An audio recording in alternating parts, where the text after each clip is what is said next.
এই মজলিসে কে যেন আমার মতো মা হারাইয়া ওয়াজের মাঝখানে বৈশা গেছেন। আহারে এখান থেকে উঠে গিয়ে অনেকে মাকে মা বলে ডাক দিবে, বাবাকে বাবা বলে ডাক দিবে। আহারে যার মা নাই বাবা নাই এই দুনিয়াতে নিঃস্বার্থ একমাত্র কেবলমাত্র মা তার সন্তানকে ভালোবাসে। সালমান ফার্সি ডাক দিয়ে বলেন, ইয়া রাসূলুল্লাহ, সেই দিন আমার ধারণা সব ভুল হয়ে গেছে। পৃথিবীর সমস্ত মানুষদেরকে শোনায়া সালমান ফার্সি বলতেছেন, ইয়া রাসূলুল্লাহ, বাবা আমাকে লাথি মেরে ঘর থেকে বের করে দিল। শত যন্ত্রণা আর ক্ষুধার যন্ত্রণা নিয়ে মার কাছে দাঁড়ায় বললাম, ওগো মা, গত কাল রাত্র থেকে আজকে সকাল দুপুর বেলায় আসতেছে, এখনো পর্যন্ত কিছু খাই নাই। ওরে মা, কেন ইসলাম ধর্ম গ্রহণ করেছি? বাবা আমাকে তেজ্যপুত্র করে দিয়েছে, বুকের মধ্যে লাথি মেরে ঘর থেকে বের করে দিয়েছে। ওরে মা, একটু খাবার দাও না, ক্ষুধার যন্ত্রণা দূর করি। মা গো, তুমি না আমাকে কত কষ্ট করে লালন পালন করেছো। ওরে মা, 10 মাস 10 দিন গর্ভধারণ করেছো। ওরে মা, কলস কলস রক্ত অতিবাহিত করে দুনিয়ার আলো বাতাস দেখাইছো। ওরে মা, 2 বছর 2.5 বছর রক্ত আর পানি দুধ বারে আমাকে খাওয়াইছো। তিল তিল করে দুনিয়াতে মানুষের মতো মানুষ করছো। ইয়া রাসূলুল্লাহ, যেই মাত্র এই কথা বলেছি, আমার বাবা আমাকে ডান পা দিয়া লাথি মেরেছে, আমার মা তার বাম হাত দিয়া বুকের মধ্যে একটা থাপ্পড় মেরেছে। থাপ্পড় মারার পরে ঘেরটা লাগাইয়া দিছে। লাগাই দিয়া বলে, সালমান ফার্সি, আমি তোর সংসার করি না, তোর ঘর করি না, আমি আমার স্বামীর সংসার করি, ঘর করি। আমার স্বামী যা বলবে আমি তাই মানবো। ওরে সালমান ফার্সি, তুই আমাকে আর মা বলে ডাক দিবি না, আজকের পর থেকে আমাকে তুই মা বলে ডাক দিবি না। আমি মা মনে করব, আমার কোনো সন্তান নাই, দুনিয়া থেকে বিদায় হয়ে গেছে। ইয়া রাসূলুল্লাহ, বাবা ঘর থেকে বিদায় করে দিল, মা ঘর থেকে বিদায় করে দিল। চলে গেলাম স্ত্রীর কাছে। ইয়া রাসূলুল্লাহ, কত রাত স্ত্রীর সাথে মধুর মধুর আলোচনা করলাম। কতদিন স্ত্রী আমাকে ভাত মুখেও লোকমা দিয়া খাওয়াইয়া দিয়েছে। কতদিন আমাকে স্ত্রী গোসল করাইয়া দিয়েছে, আদর করছে। স্ত্রীর কাছে গেলাম, সময় একবারে সংক্ষিপ্ত, না কোনো কিচ্ছা, না কোনো ঘটনা। বুখারীর বর্ণনায় লম্বা চূড়া হাদিস আসছে, হাদিসটাকে সংক্ষিপ্ত করে বলতেছি। ভাইরা আমার, বন্ধুগণ আমার, স্ত্রীর কাছে গেলাম। স্ত্রী আমাকে ত্যায্যপুত্র নয়, স্ত্রী আমাকে বৈবাহিক সম্পর্ক ছিন্ন করে দিল। এরপরে বলল, তুমি আজকে এখান থেকে চলে যাও, তুমি আমার স্বামী নয়, আমি তোমার স্ত্রী নয়। ইয়া রাসূলুল্লাহ, মা বিদায় দিল, বাবা বিদায় দিল, প্রাণের স্ত্রীটাও আমাকে বিদায় দিল। বুকের যন্ত্রণা, ক্ষুধার যন্ত্রণা, শত কষ্ট নিয়ে সব সম্পর্ক ছিন্ন ভিন্ন করে যেই মাত্র আপনার দরবারের দিকে রওনা হয়েছি, ইয়া রাসূলুল্লাহ, জানেন নি গো, আমার 7 বছরের একটা কন্যা সন্তান আছে। এই পৃথিবীতে যারা মা আছে, বাবা আছে, দেখবেন সন্তান যখন মাকে মা বলে ডাক দেয়, বাবাকে বাবা বলে ডাক দেয়, কলিজা ঠান্ডা হয়ে যায়। কথা কন্যাকে, ইয়া রাসূলুল্লাহ, সমস্ত যন্ত্রণা কষ্ট বুকের ভিতরে নিয়ে যখন আপনার দরবারে রওনা হইলাম, আমার 7 বছরের কন্যা সন্তানরা দরজা খুলে পাখির ডানার মতো 2টা হাত মেলে আমাকে আব্বু বলে এমন ভাবে ডাক দিয়েছে, আমার কলিজাটা ছিঁড়ে একবারে চৌচির হয়ে গিয়েছে। ইয়া রাসূলুল্লাহ, পিছন দিকে তাকাইলাম, তাকায় দেখি পাখির ডানার মতো আমার মেয়েটা দৌড়ায় আসতেছে। আমি দাঁড়ানো থেকে বসে গেলাম। আমার মেয়েটা আইসে আমার বুকের মধ্যে জড়ায় ধরলো, আমার কপালের মধ্যে চুমু খাইলো, আমার গালের মধ্যে চুমু খাইলো, ডাক দিয়ে বলে, আব্বু, রোদ্রে পুরে বৃষ্টিতে ভিজে এই সামদেশে কত কষ্ট করে তুমি আমাকে লালন পালন করেছো। ওরে আব্বু, কতদিন আমাকে আদর করিয়া গোসল করাইয়া দিয়েছো, মাঠে ঘাটে বাজারে নিয়ে কতদিন আমাকে বাজার কইরা দিছো, কত মজা আমাকে কিনে দিয়েছো। ওরে বাবা, এই চুট্টুর আগে দেখলাম দাদার সাথে ঝগড়া করতে, দাদির সাথে ঝগড়া করতে। ওরে বাবা, দেখলাম মার সাথে ঝগড়া করতে। ওরে বাবা, সবাইকে ফেলে আমাকে ফেলে তুমি কোথায় চলে যাও? ইয়া রাসূলুল্লাহ, আমার মেয়েটা যখন আমাকে আইসা বুকের মধ্যে জড়ায়া ধরলো, আমার সমস্ত যন্ত্রণা, কষ্ট, ক্ষুধার ব্যথা সব সঙ্গে সঙ্গে দূর হয়ে গেল। ইয়া রাসূলুল্লাহ, এতক্ষণ পর্যন্ত মা বাবা আমাকে বিদায় দিয়েছে, আমার স্ত্রী আমাকে বিদায় দিয়েছে, আমার সন্তানটা আইসা আমাকে যেই মাত্র জড়ায়া ধরছে, ক্ষুধার যন্ত্রণা দূর হয়ে গেছে, বুকের ব্যথা সব দূর হয়ে গেছে। আমাকে ডাক দিয়ে বলে, বাবা আমাকে ছেড়ে তুমি কোথায় রওনা হয়েছো? ইয়া রাসূলুল্লাহ, যেই মাত্র বলেছি আমি ইসলাম ধর্ম গ্রহণ করেছি। ইয়া রাসূলুল্লাহ, শুনবেন নি গো, আমি শুধু বলেছি ইসলাম ধর্ম গ্রহণ করেছি, আমি মুসলমান হয়েছি। রাসূলের হাতে হাত রেখে আমার মাথাটা রাসূলের কদমের নিচে আমি কোরবান করে দিয়েছি। ইয়া রাসূলুল্লাহ, যেই মাত্র এই কথা বলেছি আমার অবুজ সন্তানটা, নাবালক সন্তানটা দুনিয়ার আলো বাতাস এখনো ভালো করে দেখে নাই। যেই মাত্র বলেছি ইসলাম ধর্ম গ্রহণ করেছি, আমার সন্তানটা আমার বুক থেকে 2 কদম দূরে যাইয়া আমার মুখের মধ্যে থুতু নিক্ষেপ করলো, আমার বুকের মধ্যে স্যাপ নিক্ষেপ করলো, নিক্ষেপ করে বলে, তুই আমার বাপ না, আমি তোর মেয়ে না। ইয়া রাসূলুল্লাহ, যেই মাত্র এই কথা বলেছে আমার রক্তক্ষরণ হওয়া শুরু হয়ে গিয়েছে, কলিজা টাস টাস করে ছিঁড়া শুরু হয়ে গিয়েছে, আমার ব্যথা দ্বিগুণ হয়ে গিয়েছে। আমাকে আমার কন্যা সন্তানটা ডাক দিয়ে বলে, তুই আমার বাবা না, আমি তোমার মেয়ে নয়। এই পর্যন্ত মা কষ্ট দিছে, বাবা কষ্ট দিছে, স্ত্রী আমাকে কষ্ট দিছে, কষ্ট মনে হয় নাই। আমার 7 বছরের কন্যা সন্তানটা আমাকে যখন কষ্ট দিছে আমার বুকটা ছিঁড়ে চৌচির হয়ে গেছে। ইয়া রাসূলুল্লাহ, কন্যা সন্তানকে ফালায়া, মা বাবা স্ত্রীকে ফালায়া, গাড়ি বাড়ি নারী সব কিছু ফালায়া আপনার দরবারে দিনের পরে দিন বসে রয়েছি। 1 বেলা খাইলে 3 বেলা না খেয়ে থাকি, 1 দিন খাইলে 3 দিন না খেয়ে থাকি। ইয়া রাসূলুল্লাহ, এমনিতেই দিনের পরে দিন আপনার দরবারে পড়ে রয়েছি, এখনো পর্যন্ত আল্লাহ তাআলার পরিবারের সদস্য হতে পারি নাই। যেই মাত্র এই কথা বলেছি আল্লাহর নবী আর সহ্য করতে পারলেন না। মসজিদে নববীর মেম্বার থেকে উঠে সাহাবায়ে কেরামদেরকে পৃথক করে সালমান ফারসির সামনে দাঁড়ায়া বুকের সাথে বুকটা মিলায়া সালমান ফারসির কপালের ভিতরে আল্লাহর নবীর ঠোঁট মুবারক দিয়া 2টা চুমু মাইকে বলে, সালমান রে, ইসলাম ধর্ম গ্রহণ করতে গিয়া তুমি যে কোরবান করেছো, এই কোরবান কিয়ামত পর্যন্ত আমার আনেওয়ালা উম্মতদের কাছে জানায়া দিব। এই দৃষ্টান্ত যেই মাত্র সালমান ফারসি বর্ণনা করতেছে, আল্লাহ রাব্বুল আলামিন আরশে আযমের মধ্যে ফেরেশতাদেরকে নিয়ে মিটিং করতেছে। ওরে ফেরেশতারা, তোমরা বলেছিলে দুনিয়াতে খলিফা না বানানোর জন্য, দুনিয়াতে আইসা মারামারি কাটাকাটি বিশৃঙ্খলা করবে, কত কিছুই করবে। দেখো আমার সালমান ফারসি ইসলাম ধর্ম গ্রহণ করতে গিয়া শুধু বাড়ি গাড়ি নারী ছাড়ে নাই, প্রাণের স্ত্রীকেও ছাড়ছে, মা বাবাকেও ছাড়ছে।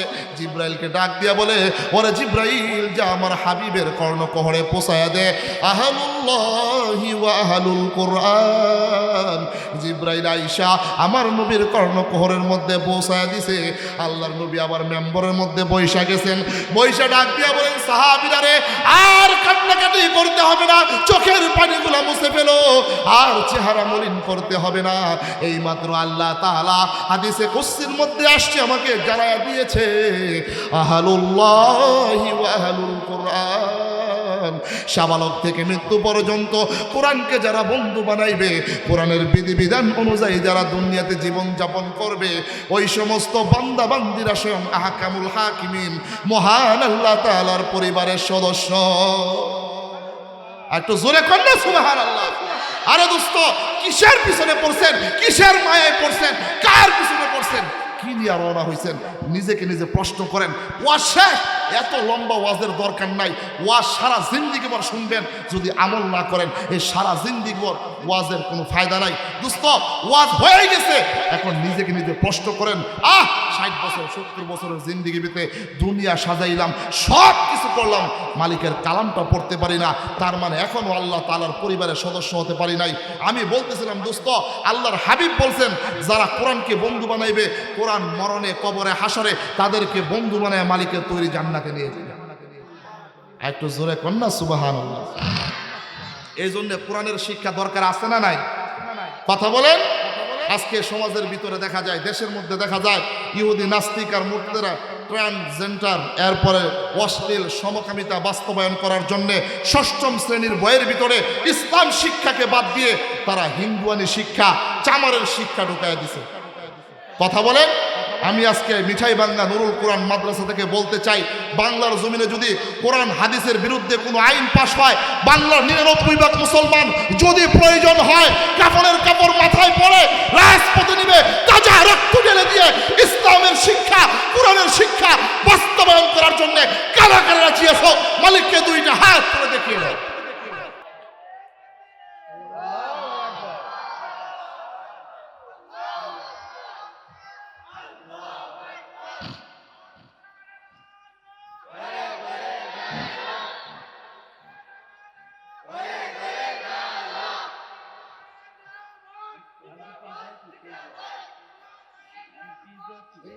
বাস বাস, এতগুলা যুবক, অনেক যুবক দুলাভাইরা দাঁড়া রয়েছে তামসা দেখে, এটা সাপের খেলা হইতেছে না দুলাভাই, ভিতরে ঢুকেন, সবগুলো দুলাভাই ভিতরে ঢুকেন, এটা কোরআনের মেলা, সাপের খেলা না, দাঁড়ায় দেখবেন। এতগুলা যুবক, একটা মুরব্বী এত জোরে একটা স্লোগান দিছে, আর যুবকরা সব হেতানি মুরগির মতো বয়ে রয়েছে। এর লেগে তো কই রাস্তাঘাটে কেন, এই জন্য যুবক ভাইদের ইমান ঠিক করতে হবে। কথা বলেন ঠিক কিনা? যুবক ভাইরা যে সমাজের মধ্যে ঠিক হয়ে যাবে, ওই সমাজটা জান্নাতি পরিবেশ হয়ে যাবে। আর যে সমাজে যুবকেরা উল্টাপাল্টা হবে, যেই সমাজে যুবকেরা নামাজ পড়বে না, এরপরে রোজা রাখবে না, যেই সমাজে যুবকরা উল্টাপাল্টা, ওই সমাজ সারা জিন্দিগি পর কোরআন বাইকটা দিল, ওই সমাজে কখনো জান্নাতি পরিবেশ কায়েম হবে না। এই জন্য বলবো যুবক ভাইদেরকে ঠিক হতে হবে। আমার ভাইরা, আমার বন্ধুগণ, আমি বলতেছিলাম কোরআনকে যদি বন্ধু বানান, কোরআন মরণে কবরে হাসরে আপনাকে বন্ধু বানায় জান্নাতে নিয়ে যাবে। বলবেন হুজুর কেমনে? কথার কথা, আজকে প্রধান মেহমান জনার আনোয়ার হোসেন, ইতালি প্রবাসী, এসে বসছেন, আলহামদুলিল্লাহ কন, জোরে কন্যা। কথার কথা, আজকের প্রধান মেহমান আনোয়ার হোসেন সাহেবের কথার কথা ধরেন 3 সন্তান। কয় সন্তান? কথা কন্যা, আর জোরে কন। একটারে ডাক্তার বানাইছে, ডাক্তার বানাইতে কয় টাকা লাগে? কন্যা হাজি সাহেব, এটা অ্যামাউন্ট কন্যা 60-70 লাখ টাকা লাগে। তো আনোয়ার সাহেবের ক্যাশ 60-70 লাখ টাকা খরচ করে বড় সন্তানের ডাক্তার বানাইছে। ল্যাবের হাসপাতালে হার্ট বিশেষজ্ঞ 2000 টাকা ভিজিটে থাকে, ধানমন্ডি 26-এ থাকে। আনোয়ার সাহেবের আর খবর নেয় না। 2 নম্বরটারে ইঞ্জিনিয়ার বানাইছে, আমার পুরান ঢাকায় জিঞ্জিরা থাকে, আর খবর নেয় না। 3 নম্বর সন্তানে ব্যারিস্টার বানাইতে গিয়া আনোয়ার সাহেবের এই মিঠাই বাংলা গ্রামের মধ্যে যে জায়গা সম্পত্তি আছিল সব বিক্রি কইরা ছোট্ট একটা গড়, বুড়া বুড়ি যেন থাকতে পারে, এই গড়টা বাদ দিয়া সব বিক্রি কইরা 3 নম্বরটারে ব্যারিস্টার বানাইছে। ব্যারিস্টার বানানোর পরে ওইটা থাকে এলো হাতির জিলে। এখন 60 বছর বয়সে আনোয়ার সাহেব আল্লাহ তাআলা আরেকটা ছেলে সন্তান দান করছে। আলহামদুলিল্লাহ কইলেন না? 60 বছর বয়সে আল্লাহ সন্তান দিলে কি আপনারা বেড়াস? আর জোর আলহামদুলিল্লাহ কন্যা, মানে 60 বছর বয়সে দিছে। এখন তো ডাক্তার, ইঞ্জিনিয়ার, ব্যারিস্টার বানাইতে গিয়া ক্যাশ সম্পদ, খেত খামার যা আছে, বিটা বাড়ি সব শেষ। আনোয়ার সব বিবি সাহেব একটা বিবি কি আল্লাহ বুড়া বয়সে একটা সন্তান দিয়েছে, এটা কি করবো?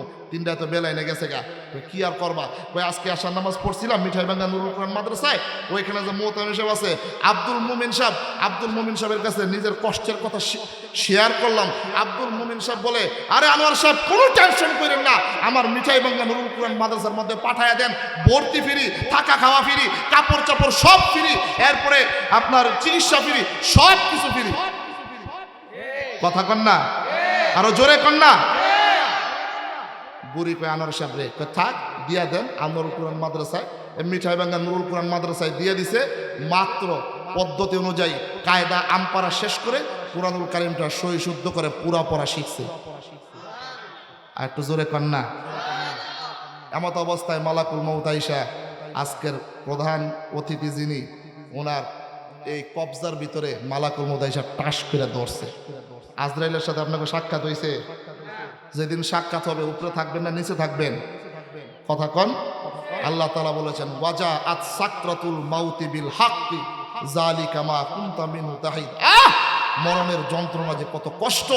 আমার চোখের সামনে আমার মা বাবা চলে গেছে, দাদা দাদি নানা নানি চলে গেছে, বন্ধু বান্ধব চলে গেছে, আমরা দেখেছি মরণের যন্ত্রণা যে কত কষ্ট।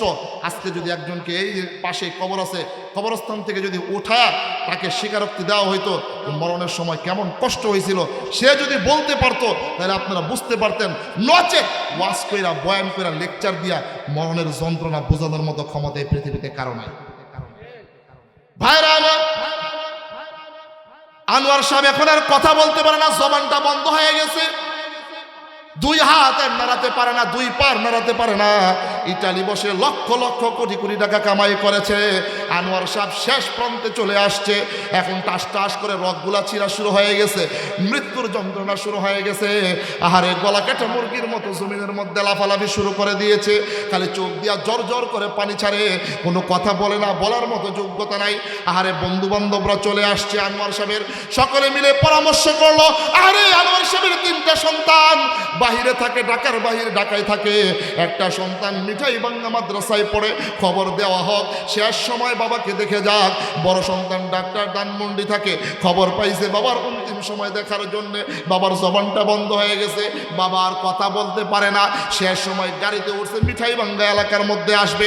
মনে মনে ভাবতে লাগলো, আমার বাবা রোদ্রে পড়ে বৃষ্টিতে ভিজে ইটালিতে খায়া না খায়া লক্ষ লক্ষ টাকা খরচ করে আমাকে ডাক্তার বানাইছে। আজকে বাবার শেষ মুহূর্তে যদি খালি হাতে চলে যায়, এলাকার চাচা আমার সমালোচনা করবে। শেষ সময় ওই ডাক্তার সন্তান 5 কেজি আঙ্গুর ফল নিয়া মিঠাই বাংলা এলাকার মধ্যে আইসা আনোয়ার সাহেবের সামনে দাঁড়ায় গেছে। 2 নম্বর সন্তান কমলা নিয়ে দাঁড়ায় গেছে। 3 নম্বর সন্তান ইঞ্জিনিয়ার আমার জিঞ্জিরা এলাকায় থাকে, সেও মনে মনে ভাবতে লাগলো, আহারে বাবার শেষ সময় যদি খালি হাতে রওনা হই, এলাকার মানুষ আমাকে সমালোচনা করবে। তোর বাবা তোকে ইঞ্জিনিয়ার বানাইতে গিয়া কত কিছু বিক্রি করে দিল, খায়া না খায়া তোকে মানুষের মতো মানুষ করলো। এই কথা চিন্তা করে 3 নম্বর সন্তান ইঞ্জিনিয়ার সন্তানটা সে 5 কেজি আঙ্গুর ফল নিয়ে দাঁড়ায় গেল। বাবার অন্তিম সময় মৃত্যুর যন্ত্রণা সাকরাত সহ্য করতে পারতেছে না। একবার হিসকি মারে, আরেকবার দাঁড়িয়ে যায়, আরেকবার বসে যায়, যন্ত্রণা সহ্য করতে পারতেছে না। একটু জবানটা খুলে বলবেন, কঠিন মুহূর্তে 3 সন্তানটাই কুট পইরা আঙ্গুল ফল বেদনা কমর নিয়ে বাবার সামনে দাঁড়াইছে। এতে বাবার কি কাজে আসবে? কথা কন না। যারা কথা কয় না, মনে হয় ওই সময় কমল আঙ্গুর খাইতে পারবেন? হ্যাঁ বন্ধুগণ আমার, ওই যে শেষ বয়সে 60 বছর বয়সে মিঠাই বাংলা নুরুল কুরআন মাদ্রাসায় 4র্থ সন্তানটাকে পাঠায়া দিছে। ওই সন্তানের কানে যখন খবর গেছে, জনাব হাফেজ মাওলানা আব্দুল মুমিন সাহেব হুজুরের কাছে গিয়া অত্যন্ত বিনয়ের সহিত গিয়া বলে, হুজুর আমার বাবার শেষ মুহূর্ত চলে আসছে, আমাকে কি একটু ছুটি দিবেন? বাবার কাছে গিয়ে একটু কালামুল্লাহ শরীফটা পড়ব।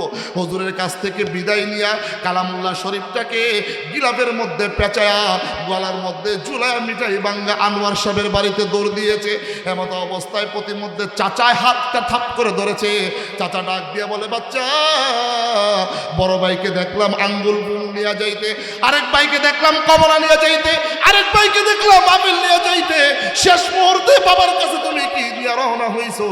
আনোয়ার সাহেবের 4র্থ ছোট্ট সন্তানটা ডাক দিয়া বলে, চাচা, মাদ্রাসায় আমার উস্তাদ আমাকে শিখাইছে, যদি কোনো সন্তানের পিতামাতার মৃত্যুর সাকরাত শুরু হয়ে যায়, যন্ত্রণা শুরু হয়ে যায়, ওই সময় যদি মৃত্যু পথযাত্রী বাবা আমার সন্তান যদি ডান পাশে বইসা মালিকের কালামটা খুইলা সূরা ইয়াসিন তেলাওয়াত করা শুরু করে দেয়, আমার হাবিব হাদিসের মধ্যে জানায়া দেয়, সন্তান কোরআনের মধ্যে সূরা ইয়াসিন তেলাওয়াত করার কারণে আল্লাহ রাব্বুল আলামিন পিতা মাতার মৃত্যুর যন্ত্রণাকে মাফ করে দিয়ে ঈমান দিয়া মুমিন বানায়া দুনিয়া থেকে বিদায় হওয়ার তৌফিক দান করে দেয়।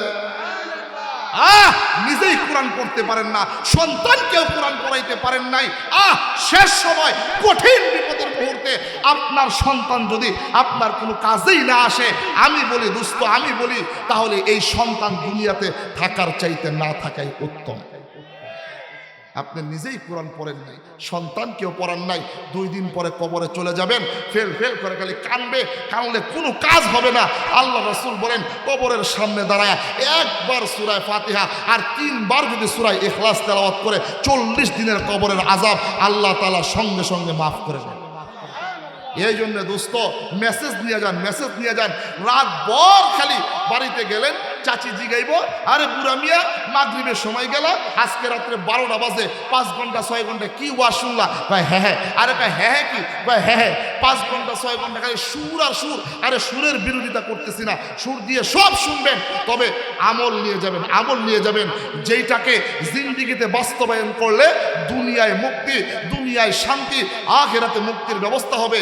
এই জন্য আমি আমার সংক্ষিপ্ত আলোচনায় যেইটা বুঝাইতে চাইছি দোস্ত, সেইটা হলো দুনিয়াতে আপনাকে আমি বলি নাই আপনি হাফেজ হন, আলেম হন, মুফতি হন, মুহাদ্দিস হন, আমি এইটা বলি নাই। আমি বলেছি আপনার সন্তানকে ডাক্তার বানান, ইঞ্জিনিয়ার বানান, ব্যারিস্টার বানান, র্যাব, আর্মি, পুলিশ, যা মনে চায় তা বানান। ছোট্টবেলা যখন আপনার আমার কলিজার টুকরা সন্তান কথা বলা শিখবে, ঠিক সেই মুহূর্তে শুধুমাত্র কেবলমাত্র একমাত্র কোরআনের শিক্ষাটা দিবেন। কোরআনটা যেন সহি শুদ্ধ করে পড়তে পারে। এতে করে এই সন্তান কোরআনের শিক্ষা এই কলিজার ভিতরে নিয়ে প্রাইমারিতে যাবে, হাই স্কুলে যাবে, কলেজে যাবে, ভার্সিটিতে যাবে, ডাক্তার, ইঞ্জিনিয়ার, ব্যারিস্টার হবে। ছোট্টবেলা কোরআনের শিক্ষা, সত্য শিক্ষা দেওয়ার কারণে এই সন্তান কখনো জানোয়ার হবে না, আনোয়ারে রূপান্তরিত হবে। ঠিক রাজি আছেন ইনশাআল্লাহ? কারা কারা রাজি নাই দিলে হাত তুলে। এই জন্য মোহতারাম হাজিরিন, কোরআনের শিক্ষা এটা জাগতিক শিক্ষা আর আখিরাতের শিক্ষা, এই দুইটাকে এই কোরআনের শিক্ষায় পার্থক্য করে দেয়। সূরাতুল ফুরকানে আল্লাহ তাআলা বলেছেন। এই জন্য দোস্ত, সকলের হাতে পায়ে ধরে আমি আপনাদের কাছে অনুরোধ করব, একটা সন্তানকে, সর্বশেষ কথা, একটা সন্তানকে কোরআনের হাফেজ বানান দোস্ত, একটা সন্তানকে কোরআনের হাফেজ বানান। হাসরের ময়দানে যদি আপনি আমি ঠেকে যাই, এই একটা সন্তানের কারণে বিনা হিসাবে মালিকের তৈরি জান্নাতের মেহমান হয়ে যাবে। আর যদি কোরআন থেকে বিমুখতা পোষণ করেন, সূরাতুত তাহার মধ্যে আল্লাহ তাআলা জানায় দেন, ওয়ামান আ'রাদা আন যিকরি, যারা কোরআন থেকে বিমুখতা পোষণ করলো, দুনিয়ার জীবনে দুনিয়া পাইয়া রাজপ্রাসাদ কামাইলো, টাকা পয়সা কামাইলো, অট্টালিকা সব করলো, কোরআনের বিধিবিধান অনুযায়ী চললো না, আল্লাহ তাআলা সূরাতুত তাহার মধ্যে বলে দিয়েছেন, ওয়ামান আ'রাদা আন যিকরি, যারা কোরআন থেকে বিমুখতা পোষণ করলো, ফা ইন্না লাহু, ওই সমস্ত মানুষদের জন্য মাঈশাতান দনকা, দুনিয়ার জীবন একবারে সংকীর্ণ করে দিব। ফাইন্না লাহু মাঈশাতান দনকা ওয়া নাহশুরুহু ইয়াউমাল কিয়ামা, কিয়ামতে উপস্থিত করব আমা, অন্ধ করে। ক্বালা, সকলে বলতে থাকবে, রব্বি, হে আমার প্রতিপালক, লিমা, কেন, হাশারতানি, আজকে উপস্থিত করা হয়েছে আমা, অন্ধ করে, ওয়া কুনতু বাসীরা, অথচ মিঠাই বাঙ্গা এই এলাকার ভিতরে আমি তো দুনিয়ার জীবনে চক্ষুষ্মান ছিলাম। প্রত্যেকটা মানুষ বলতে থাকবে। আল্লাহ তাআলা ডাক দিয়া বলবেন, ওরে বান্দা, 30 খণ্ডের একটা কিতাব, যেই কিতাব নাযালা বিহির রূহুল আমিন, আই জিবরাইল আলাইহিস সালাতু ওয়াস সালামের মাধ্যমে আল্লাহর নবী পয়গম্বর আলাইহিস সালাতু ওয়াস সালামের উপরে নাজিল করে রেখেছি। ওই নাজিলকৃত কোরআনুল কারীমটা আল্লাহর রাসূল কিয়ামত পর্যন্ত আনেওয়ালা তার গুনাহগার উম্মতের হাতে তুলে দিয়েছেন। যারা কোরআন অনুযায়ী দুনিয়াতে বিধিবিধান মানবে না, কোরআন অনুযায়ী চলবে না, হাসরের ময়দানে তারা অন্ধ হয়ে উঠবে। মালিকের কাছে বলবেন, ওরে মালিক, আজকে হাসরের ময়দানে কঠিন মুসিবতের মুহূর্তে আপনি কেমন জাহান্নাম বানাইছেন একটু দেখতাম, কেমন জান্নাত বানাইছেন একটু দেখতাম, কেমন হাউজে কাউসার বানাইছেন একটু দেখতাম, আহারে ফুলসিরাতের পোলটা কেমন একটু দেখতাম, নিজেদের পাল্লাটা কেমন একটু দেখতাম। আজকে কঠিন মুসিবতের মুহূর্তে শুনেছি দুনিয়ার জীবনে হুজুরেরা ওয়াজ করেছে, সন্তানরা কি বাবা মার পরিচয় দিবে না, মা বাবা সন্তানের পরিচয় দিবে না, ভাই ভাইকে চিনবে না, বন্ধু বন্ধুকে চিনবে না, আহারে স্বামী তার স্ত্রীকে চিনবে না। আজকে কঠিন মুসিবতের মুহূর্তে হাসরের ময়দানটা কেমন একটু যদি চক্ষু দ্বারা দেখতাম। আমাদেরকে কেন অন্ধ করা হইল? আমরা তো মিঠাই বাঙ্গা এলাকার ভিতরে একই এলাকায় একই ঘাটে গোসল করতাম, একই মসজিদে নামাজ আদায় করতাম, একই বাজারে একসাথে বাজাই করতাম। আমার ছেলে কেমন দেখতে তাও দেখতে পাইতাম, আমার মেয়ে কেমন দেখতে তাও দেখতে পাইতাম, সব কিছু আমরা করতে পারতাম। আজকে হাসরের ময়দানে কেন আমাদেরকে অন্ধ করে ওঠানো হয়েছে? আল্লাহ তাআলা এই সূরার এই আয়াতের এই জবাবটাকে আল্লাহ তাআলা মাহজুব রেখেছেন, গোপন রেখেছেন। হাসরের ময়দানে অন্ধ করে যেদিন উঠাইবেন, আল্লাহ তাআলা সেই দিন বলবেন, ওরে গুনাহগার বান্দা বান্দি, 30 খণ্ডের যেই কোরআন তোদেরকে দিয়ে আসছিলাম দুনিয়ার জীবনে, ওই কোরআনের বিধিবিধান অনুযায়ী দুনিয়াতে তোমরা জীবন যাপন করো নাই। এই জন্য হাসরের ময়দানে আজকে কোরআন যাদেরকে অভিসম্পদ করবে, যাদেরকে লানত দিবে, তাদেরকে বেড়ি পড়াইয়া হেসরায়া হেসরায়া অপমানিত লাঞ্ছিত করে করে মালিকের জাহান্নামে নিয়ে যাওয়া হবে। এই জন্য দোস্ত, যদি প্রয়োজন হয় মাদ্রাসায় ভর্তি হবেন, যদি প্রয়োজন হয় এই এলাকার ভিতরে বয়স্ক কোরআন শিক্ষা ব্যবস্থা করার জন্য করবেন, যদি প্রয়োজন হয় ওলামায়ে কেরামের সংস্পর্শে যাবেন, যদি প্রয়োজন হয় মাদ্রাসার থেকে ছাত্র ভাড়া করে টাকা দিয়ে নিজের ঘরে এনে রাখবেন, যদি প্রয়োজন হয় 3 দিন 10 দিন এক চিল্লা লাগাইবেন। তারপরও মালিকের কালামটা মৃত্যু পর্যন্ত আগামীকাল থেকে সই শুদ্ধ করে পড়ে মৃত্যু পর্যন্ত আমল করতে কারা কারা রাজি আছেন? মালিককে দুই হাত তুলে দেখান তো। নারে তাকবীর! রাজি আছেন তো ইনশাল্লাহ? আল্লাহ তাআলা আমাদের সকলকে কোরআনের উপরে আমল করে দুনিয়া থেকে বিদায় হওয়ার তৌফিক দান করেন।